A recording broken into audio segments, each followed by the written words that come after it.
onde é que começa, onde é que termina o chamado mundo árabe, né? Os árabes, como etnia, língua, por exemplo, eles se estendem para além do chamado Oriente Médio. E nem todo o Oriente Médio, né, tem predomínio da etnia e da língua árabe. A gente tem, por exemplo, o Irã, que até fala o árabe, mas tem a predomínio da etnia persa.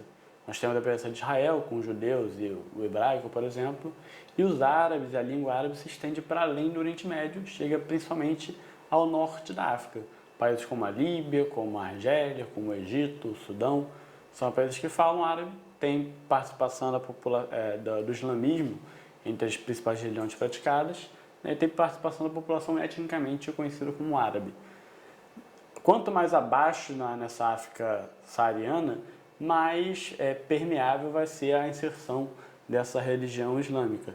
Por exemplo, a gente tem um predomínio já muito grande da religião cristã, de matriz cristã, um predomínio muito grande das religiões nativas da África, por exemplo. Alguns países hoje em dia enfrentam conflitos internos justamente por essa disputa territorial entre as religiões.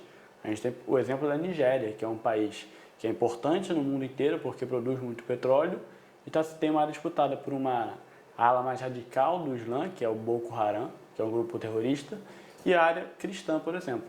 Tá ok? A maior parte desses países aqui do norte da África e do Oriente Médio, além de possuírem a etnia árabe e a língua árabe como predominantes, possuem também muito petróleo. Tá? São países exportadores e produtores de petróleo com uma grande participação na economia mundial. Suas estruturas políticas internas sofreram alguns abalos nos últimos anos, principalmente por causa de um movimento conhecido como Primavera Árabe. Aquele movimento da Primavera Árabe, manifestações grandiosas que tomaram vários países desse chamado mundo árabe, derrubaram algumas ditaduras, né?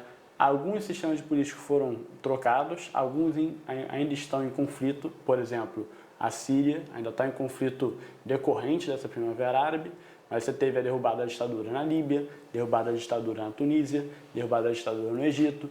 Então foram sistemas políticos que mostraram que não eram tão estáveis assim quanto muitas vezes se imaginava. Tá ok?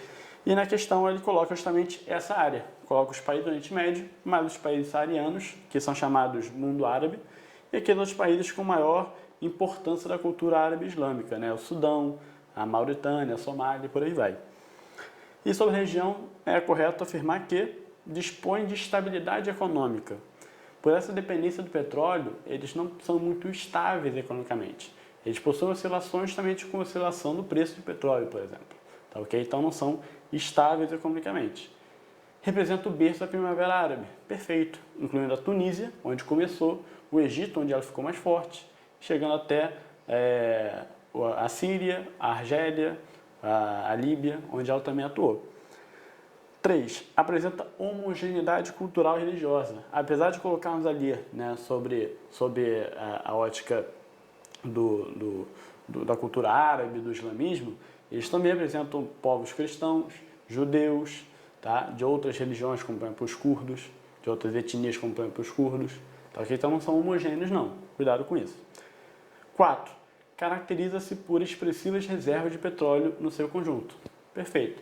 É uma das principais características econômicas e políticas também dessa região, a quantidade de petróleo que tem no seu subsolo. Então estão corretos a 2 e a 4, que estão na alternativa D de dado.